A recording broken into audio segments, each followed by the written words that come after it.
বললাম মানে মিডল না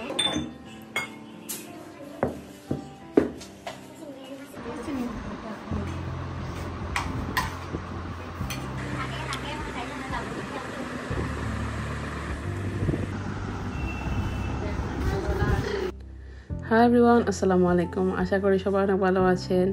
এবার যেহেতু আমরা বাংলাদেশে ঈদ করেছি, তো ব্লগ কিন্তু অনেক লম্বা হয়ে যাওয়াতে আমি খাবারগুলো শেয়ার করতে পারিনি। ঈদের দিনে যে আমরা খাবারগুলো রেডি করেছিলাম সেগুলো কোনো কিছু শেয়ার করা হয়নি, যেহেতু আমার ভিডিওগুলো রয়ে গিয়েছে ফোনে, তাই ভাবলাম যে শেয়ার করে ফেলি।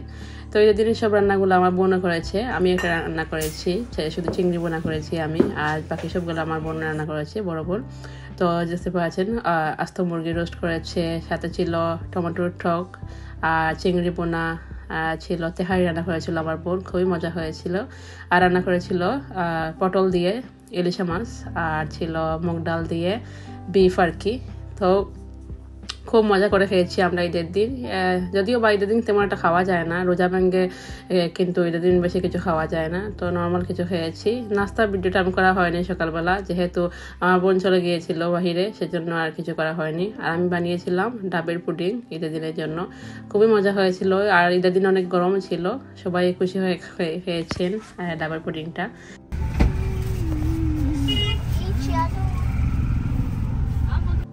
তো খাওয়া দাওয়ার পর প্রায় বিকাল হয়ে গিয়েছে, তো আমরা গিয়েছিলাম আমার খালার বাসায় গিয়েছিলাম। খালার বাসা থেকে যাবো ফুড বাসায়। তো অল্প অল্প করে আমি ভিডিও করেছি, অনেক টায়ার্ড ছিলাম, বেশি ভিডিও করা হয়নি।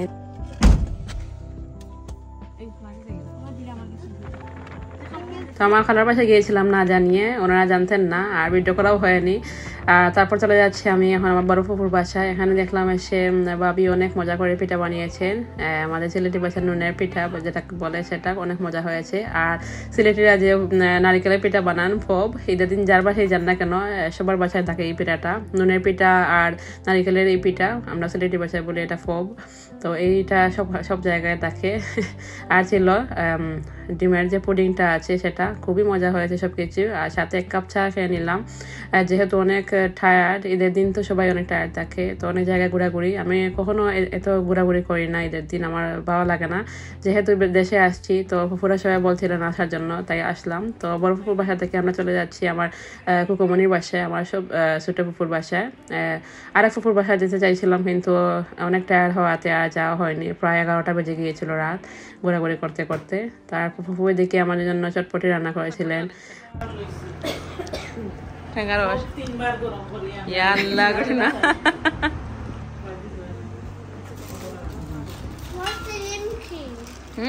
নিমকি অন্য দিব, অন্য দিরা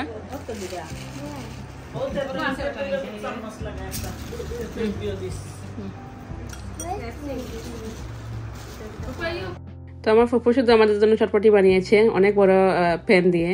আর যে পানি পেড়িগুলো আছে এগুলো আর বাজার নিয়ে মনে করেছিলাম আমরা খাবো না ফুচকা আর কি। তো রায়ান বলছিল যে বলগুলা কোথায়, ও কিন্তু দেখে আমরা যখন খাই বাসায়। তো আমার ফুফু তো পায়ে চটপট করে বানিয়ে দিচ্ছে, ফ্রাই করে দিচ্ছে আর কি রায়ানের জন্য। তো আর বেশি সময় বসা হয়নি, বাসা চলে যাচ্ছি, সবাই অনেক টায়ার্ড। তো আজকে পর্যন্তই, সবাই ভালো থাকবেন, আল্লাহ হাফিজ।